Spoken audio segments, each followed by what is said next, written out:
The story of Deep Water introduces us to Vic Van Allen and Melinda Van Allen, a married couple living in an idyllic, affluent town. Vic, a quiet, observant man, has retired early after making a fortune from developing a computer chip used in drone technology. He spends his time raising snails and living a seemingly peaceful life. In contrast, his wife Melinda is vibrant, carefree, and most importantly, openly unfaithful. From the very beginning of the movie, it becomes evident that their relationship is dysfunctional, with both partners aware of the other's weaknesses but unable to break free from their toxic dynamic. The tension between them is palpable. During a social gathering at the Van Allens' home, Melinda is seen openly flirting with Joel Dash, a younger man she's having an affair with. Her actions are deliberately provocative, as if daring Vic to react. Joel is clearly uncomfortable with Melinda's blatant advances, particularly in front of her husband. He glances at Vic multiple times, unsure of how to interpret his calm demeanor. Vic, however, doesn't react aggressively. Instead, he watches silently, his expression unreadable. Later that evening, Vic corners Joel alone and delivers a chilling message. In a calm, almost casual tone, Vic tells Joel about Malcolm McRae, one of Melinda's former lovers who mysteriously drowned. Vic claims that he murdered Malcolm and got away with it. Joel is stunned and unnerved, unsure if Vic is telling the truth or merely trying to scare him. Through a series of flashbacks and conversations, we learn that Malcolm was once one of Melinda's lovers. He was charming and carefree, much like her current flings. However, his death in a mysterious drowning incident shocked the community. While it was officially ruled an accident, rumors swirled about the true cause of his death, with some suspecting foul play. Vic's confession to Joel, whether true or not, adds an eerie dimension to his character. The audience is left wondering if Vic really did kill Malcolm, or if it's just a bluff to scare off his wife's lovers. This ambiguity is key to the film's psychological tension. Vic is presented as a man who keeps his emotions tightly controlled, but beneath the surface, there is a darker, more dangerous side to him. His calm exterior hides a simmering rage, and the question of whether he's capable of murder becomes central to the plot. The uncertainty surrounding Malcolm's death plants the seed of doubt in both the characters and the audience, creating an atmosphere of suspense and unease. As time goes on, Melinda moves on to a new lover, Charlie Delisle, a talented pianist. Unlike Joel, who seemed nervous around Vic, Charlie is more confident and seems unfazed by Vic's presence. At another social gathering, Melinda's attention is entirely focused on Charlie, and she makes no effort to hide her affection for him.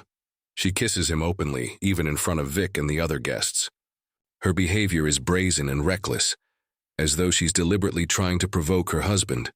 Throughout the party, Vic remains outwardly calm, but the audience can sense the tension building inside him. His eyes follow Melinda and Charlie as they flirt and embrace, but he says nothing. Melinda's actions seem almost like a test, pushing Vic to see how far she can go before he finally reacts. The power dynamic between them is clear. Melinda enjoys the attention and control she has over her lovers, while Vic's control manifests in a much more subtle and sinister way. Later that night, Charlie and Vic are alone by the swimming pool. The atmosphere is tense and foreboding. There's a brief exchange between them, but it's what's unsaid that carries the most weight. Moments later, Charlie is found dead, floating lifelessly in the pool. He has drowned, but the exact circumstances of his death are unclear. Was it an accident, or did Vic have something to do with it? Once again, the film leaves this question unanswered, but Vic's calm demeanor in the aftermath only adds to the suspicion that he may be involved. After Charlie's death, Melinda begins to grow suspicious of Vic. She doesn't confront him directly, but it's clear that she's starting to piece together the possibility that Vic might be responsible for the deaths of her lovers. In private moments, she accuses him of being a murderer, but Vic's responses are always calm and measured, giving her no clear answers. Their relationship becomes even more strained as Melinda's accusations hang in the air, unspoken but ever present. Despite her growing suspicion, Melinda doesn't stop her reckless behavior. She continues to flirt and start new affairs, seemingly daring Vic to act. Her latest lover is Tony Cameron, a charismatic and charming man who quickly falls for Melinda. As with Joel and Charlie before him, Tony is drawn into Melinda's world, unaware of the danger that may be lurking in the background. Vic, meanwhile, continues to watch silently, his jealousy and anger simmering beneath the surface. Vic's patience finally runs out when he catches Tony and Melinda in a secret rendezvous. In a tense and suspenseful scene, Vic follows Tony through the woods on his bicycle. The chase is slow and methodical, with Vic maintaining a cold, calculated demeanor throughout. The camera follows Vic as he weaves through the trees, his eyes locked on his target. Tony, unaware that he's being followed, continues on his way. But the audience knows that something terrible is about to happen. When Vic finally catches up to Tony, he pushes him off a cliff into the river below, killing him instantly.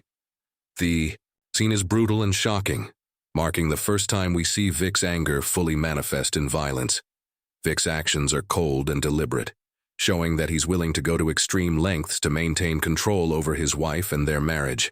He disposes of Tony's body in the river, making it look like an accident, but the weight of what he's done begins to settle in. In the aftermath of Tony's death, the suspicions around Vic continue to grow. Don Wilson, a private investigator, hired by friends in the community, begins to look into the recent deaths and starts to focus on Vic as a potential suspect. Don's investigation adds another layer of tension to the film, as Vic tries to maintain his facade of calmness while Don closes in on the truth. The pressure mounts as Vic's carefully constructed world begins to unravel. Meanwhile, Melinda makes a startling discovery. While searching through Vic's belongings, she finds Tony's wallet, hidden away as a trophy of his murder. This discovery confirms her worst fears. Vic really is responsible for the deaths of her lovers. However, in a surprising twist, Melinda doesn't turn Vic in. Instead, she chooses to protect him, burning the wallet and destroying the evidence. This moment reveals the darker side of Melinda's character, as she becomes complicit in the murders and decides to stay with Vic, despite knowing the full extent of his actions. Melinda's decision to protect Vic solidifies their twisted, codependent relationship. Both partners are now fully aware of the toxic dynamic they've created, but rather than breaking free, they choose to continue down the path of destruction together. It's a disturbing and fascinating moment that highlights the psychological complexity of their relationship. As Don Wilson's investigation progresses, he becomes more convinced that Vic is responsible for the murders. He confronts Vic at a public event, accusing him outright of being involved in the deaths of Melinda's lovers. Vic, as always, remains calm and collected, denying any involvement. However, Don's persistence and determination to uncover the truth put Vic on edge, and for the first time we see cracks in his calm exterior. Just as it seems that Don is about to gather enough evidence to expose Vic, Melinda steps in once again to protect her husband. She deflects Don's accusations and ensures that he is unable to find any concrete proof of Vic's guilt.